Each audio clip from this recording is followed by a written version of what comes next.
उन दिनों हीरालाल और मैं अक्सर शाम को घूमने जाया करते थे। शहर की गलियां लांघकर हम शहर के बाहर खेतों की ओर निकल जाते थे।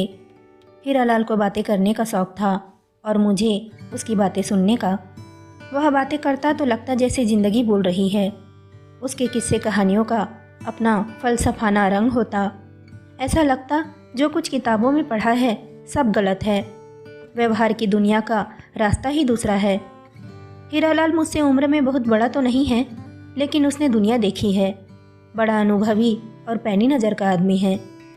उस रोज़ हम गलियां लांघ चुके थे और बाग की लंबी दीवार को पार कर ही रहे थे कि जब हीरालाल को अपने एक परिचय का एक आदमी मिल गया।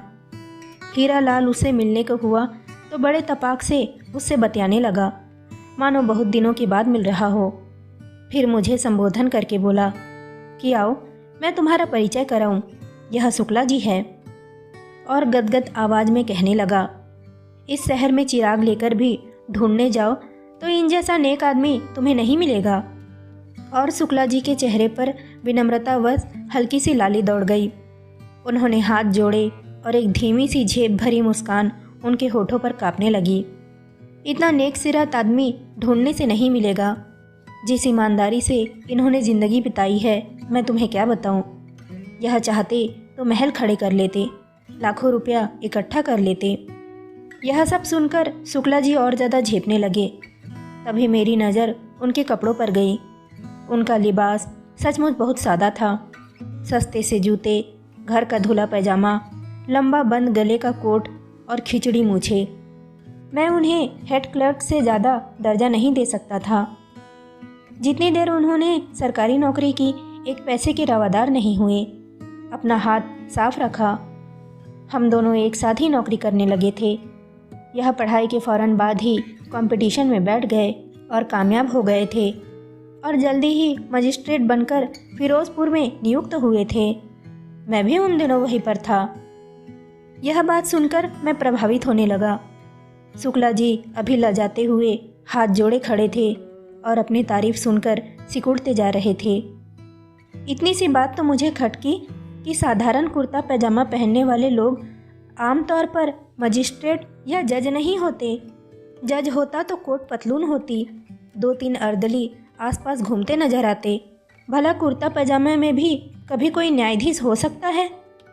इस झेप, विनम्रता, प्रशंसा में ही यह बात रह गई कि शुक्ला जी अब कहाँ रहते हैं, क्या रिटायर हो गए हैं या अभी भी सरकारी नौकरी करते हैं। और उनका कुशल छेप पूछकर हम लोग आगे बढ़ गए। ईमानदार आदमी क्यों इतना ढीला ढाला होता है, क्यों सकुचाता और छेदता रहता है? यह बात कभी भी मेरी समझ में नहीं आई। शायद इसलिए कि यह दुनिया पैसे की है। जेब में पैसा हो तो आत्मसम्मान की भावना भी आ जाती है। अगर जूते सस्ते हो और पैजामा घर का धुला हो और दामन में ईमानदारी भरे रहने पर भी आदमी झेपता और सकुचाता ही रहता है। शुक्ला जी ने धन कमाया होता, भले ही बेईमानी से कमाया होगा, तो उनका चेहरा दमकता, हाथ में अंगूठी दमकती, कपड़े घमघम करते और जूते चमचमाते, बात करने के ढंग से ही रौब झलकता। खैर हम चल दिए। बाग की दीवार पीछे छूट गई। हमने पुल पार किया और शीघ्र ही प्रकृति के विशाल आंगन में पहुंच गए। हमारे सामने हरे भरे खेत थे और दूर नीलिमा की झीनी चादर ओढ़े छोटी छोटी पहाड़ियाँ खड़ी हुई थी। हमारी लंबी सैर शुरू हो गई थी। इस माहौल में हीरालाल की बातों में अपने आप ही दार्शनिकता की पुट आ जाती है। एक प्रकार की तटस्थता, कुछ कुछ वैराग्य सा, मानो प्रकृति की विराट पृष्ठभूमि के आगे मानव जीवन के व्यवहार को देख रहा हो। थोड़ी देर तक तो हम चुपचाप चलते रहे। फिर हीरालाल ने अपनी बाह मेरी बाह में डाल दी और धीमे से हंसने लगा। सरकारी नौकरी का उसूल ईमानदारी नहीं है, दफ्तर की फाइल है। सरकारी अफसर को दफ्तर की फाइल के मुताबिक चलना चाहिए। हीरालाल मानो अपने आप से ही बातें कर रहा था। वह कहता गया कि इस बात की उसे फिक्र नहीं करनी चाहिए कि सच क्या है और झूठ क्या है, कौन क्या कहता है। बस यह देखना चाहिए कि फाइल क्या कहती है। लेकिन यह तुम क्या कह रहे हो? मुझे हीरालाल का तर्क बड़ा अटपटा लगा। हर सरकारी अफसर का फर्ज है कि वह सच की जांच करे। फाइल में तो अनसंड भी लिखा रह सकता है। ना ना ना, फाइल का सच ही उसके लिए एकमात्र सच है। उसी के अनुसार सरकारी अफसर को चलना चाहिए, न 1 इंच इधर न 1 इंच उधर। अच्छा, उसे यह जानने की कोशिश नहीं करनी चाहिए कि सच क्या है और झूठ क्या? यह उसका काम नहीं, भले ही बेगुनाह आदमी बेशक पीसते रहे। हीरालाल ने मेरे इस सवाल का कोई जवाब नहीं दिया। इसके विपरीत मुझे इन्हीं शुक्ला जी का किस्सा सुनाने लगा। शायद इन्हीं के बारे में सोचते हुए उसने यह टिप्पणी की थी। जब यह आदमी जज होकर फिरोजपुर में आया तो मैं भी वहीं पर रहता था। यह उसकी पहली नौकरी थी। यह आदमी सचमुच इतना नेक, इतना मेहनती, इतना ईमानदार था कि तुम्हें क्या बताऊं। सारा वक्त इसे इसी बात की चिंता लगी रहती थी कि इसके हाथ से किसी बेगुनाह को सज़ा न मिल जाए। फैसला सुनाने से पहले इससे भी पूछता, उससे भी पूछता कि असलियत क्या है, दोष किसका है, गुनाहगार कौन है। मुलजिम तो मीठी नींद सो रहा होता और जज की नींद हराम हो जाती। अगर मैं भूल नहीं करता तो इसने अपनी माँ को वचन भी दिया था कि वह किसी बेगुनाह को सज़ा नहीं देगा। ऐसी ही कोई बात उसने मुझे सुनाई भी थी। छोटी उम्र में सभी लोग आदर्शवादी होते हैं। वह जमाना भी आदर्शवाद का था, मैंने कहा। पर हीरालाल कहे जा रहा था कि आधी आधी रात तक वह फाइलें पढ़ता रहता और मेज में चिपका रहता। उसे यही डर खाए जा रहा था कि उसे कहीं भूल ना हो जाए। एक एक केस को बड़े ध्यान से जांचा करता था, फिर यो हाथ झटक कर और सिर टेढ़ा करके मानो इस दुनिया में सही क्या है और गलत क्या है इसका अंदाज़ा लगा पाना कभी संभव ही ना हो। हीरालाल कहने लगा कि उन्हीं दिनों फिरोजपुर के एक नज़दीक एक कस्बे में एक वारदात हो गई और केस जिला कचहरी में आया। मामूली सा केस था। कस्बे में रात के वक्त किसी राह जाते मुसाफिर को पीट दिया गया था और उसकी टांग तोड़ दी गई थी। पुलिस ने कुछ आदमी हिरासत में ले लिए थे और मुकदमा इन्हीं शुक्ला जी की कचहरी में पेश हुआ था। आज भी सारी घटना मेरी आंखों के सामने आ जाती है। अब जिन लोगों को हिरासत में ले लिया गया था उनमें इलाके का जेलदार और उनका जवान बेटा भी शामिल थे। पुलिस की रिपोर्ट थी कि जेलदार ने अपने लठेत भेजकर उस राहगीर को पिटवाया है। जेलदार खुद भी पीटने वालों में शामिल था। साथ में उसका जवान बेटा और कुछ अन्य लठेत भी थे। मामला वहाँ रफा दफा हो जाता अगर उस राहगीर की टांग न टूट गई होती। मामूली मारपीट की तो पुलिस परवाह नहीं करती, लेकिन इस मामले को तो पुलिस नज़रअंदाज नहीं कर सकती थी। खैर, गवाह पेश हुए। पुलिस ने भी मामले की तहकीकात की और पता यही चला कि जेलदार ने उस आदमी को पिटवाया है और पीटने वाले राहगीर को अधमरा समझकर छोड़ गए थे। 3 महीने तक केस चलता रहा। हीरालाल कहने लगा कि केस में कोई उलझन, कोई पेचीदगी नहीं थी, पर हमारे शुक्ला जी को चैन कहा। इधर जेलदार के हिरासत में लिए जाने पर, हालांकि बाद में उसे जमानत पर छोड़ दिया गया था, कस्बे भर में तहलका समझ गया था। जेलदार को तो तुम जानते ही हो ना। जेलदार का काम मालगुजारी उगाना होता है और गांव में उसकी बड़ी हैसियत होती है, यो वह सरकारी कर्मचारी नहीं होता। खैर, तो जब फैसला सुनाने की तारीख नज़दीक आई तो शुक्ला जी की नींद हराम हुई। कहीं गलत आदमी को सजा न मिल जाए, कहीं कोई बेगुनाह मारा न जाए। उधर पुलिस तहकीकात करती रही थी और इधर शुक्ला जी ने अपनी प्राइवेट तहकीकात शुरू कर दी। इससे पूछा, उससे पूछा। जिस दिन फैसला सुनाया जाना था उसके एक दिन पहले शाम को यह सज्जन उस कस्बे में जा पहुँचे और वहाँ के तहसीलदार से मिले। वह उनकी पुरानी जान पहचान का था। उन्होंने उससे भी पूछा कि भाई बताओ भाई, अंदर की बात क्या है? तुम तो कस्बे के अंदर रहते हो, तुमसे तो कुछ छिपा नहीं रह सकता। अब जब तहसीलदार ने देखा कि जिला कचहरी का जज चलकर उसके घर आया है और जज का तो बड़ा रुतबा होता है, उसने अंदर की सही सही बात शुक्ला जी को बता दी। शुक्ला जी को पता चला कि सारी कारस्तानी कस्बे के थानेदार की है, कि सारी शरारत उसी की है। उसकी कोई पुरानी अदावत जेलदार के साथ थी और वह जेलदार से बदला लेना चाहता था। एक दिन कुछ लोगों को भिजवाकर एक राह जाते मुसाफिर को उसने पिटवा दिया और उसकी टांग तोड़वा दी। जेलदार और उसके बेटे को हिरासत में ले लिया। फिर एक के बाद एक झूठी गवाही। अब कस्बे के थानेदार की मुखालफत कौन करे? किसकी हिम्मत? तहसीलदार ने शुक्ला जी से कहा कि मैं कुछ और नहीं जानता, पर इतना ज़रूर जानता हूँ कि जेलदार बेगुनाह है। उसका इस पिटाई से दूर का भी वास्ता नहीं। वहाँ से लौटकर शुक्ला जी दो एक जगह और भी गया। जहाँ गया वहाँ पर उसने जेलदार की तारीफ सुनी।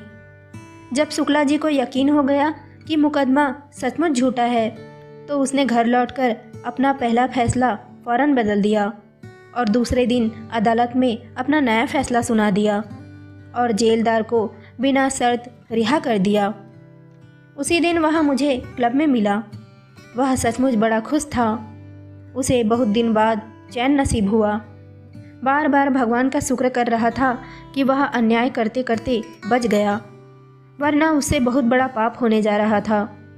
मुझसे बहुत बड़ी भूल हो रही थी। यह तो अचानक ही मुझे सूझ गया और मैं तहसीलदार से मिलने चला गया, वरना मैंने तो अपना फैसला लिख भी डाला था, उसने कहा। हीरालाल की बात सुनकर मैं सचमुच प्रभावित हुआ। अब मेरी नज़रों में शुक्ला जी के सस्ते जूते और मैले कपड़ों में एक ईमानदार इंसान ही नहीं, बल्कि एक गुर्दे वाला, जिंदा दिल और जीवट वाला व्यक्ति था। उसे बाग की दीवार के पास खड़ा देखकर जो अनुकंपा सी मेरे दिल में उठी थी, वह जाती रही और मेरा दिल उसके प्रति श्रद्धा से भर उठा। हमें सचमुच ऐसे ही लोगों की ज़रूरत है जो मामलों की तह तक जाए और निर्दोष को आँच तक न आने दे। खेतों की मेड़ों के साथ साथ चलते हम बहुत दूर निकल आए थे। वास्तव में उस सफ़ेद बुत तक आ पहुँचे थे जहाँ से हम अक्सर दूसरे रास्ते में मुड़ने लगते हैं। फिर जानते हो क्या हुआ? हीरालाल ने बड़ी आत्मीयता से कहा। कुछ भी हुआ हो हीरालाल, मेरे लिए तो इतना ही काफ़ी है कि यह आदमी जीवट वाला और ईमानदार है, अपने उसूल का पक्का है। अरे सुनो सुनो, एक उसूल ज़मीर का होता है और दूसरा फाइल का। हीरालाल ने दार्शनिकों की तरह सिर हिलाया और बोला कि अब तुम आगे सुनो। फैसला सुनाने की देर थी कि थानेदार तड़प उठा। उसे तो जैसे सांप ने डस लिया हो। चला था जेलदार को नीचा दिखाने। उल्टा सारे कस्बे में लोग उसकी लानत मलानत करने लगे। चारों ओर थू थू होने लगी। उसे तो उल्टे लेने के देने पड़ गए थे, पर वह भी पक्का घाघ था। उसने आओ देखा न ताओ सीधा डिप्टी कमिश्नर के पास जा पहुंचा। जहां डिप्टी कमिश्नर जिले का हाकिम होता है, वहां थानेदार अपने कस्बे का हाकिम होता है। डिप्टी कमिश्नर से मिलते ही उसने हाथ बांध लिए कि हुजूर, मेरी इस इलाके में तब्दीली कर दी जाए। डिप्टी कमिश्नर ने कारण पूछा तो बोला, हुजूर, इस इलाके को काबू में रखना बड़ा मुश्किल काम है। यहाँ चोर डकैत बहुत है, बड़े मुश्किल से काबू में रखे हुए हैं। मगर हुजूर, जहाँ जिले का जज ही रिश्वत लेकर शरारती लोगों को रिहा करने लगे, तो वहाँ मेरी कौन सुनेगा?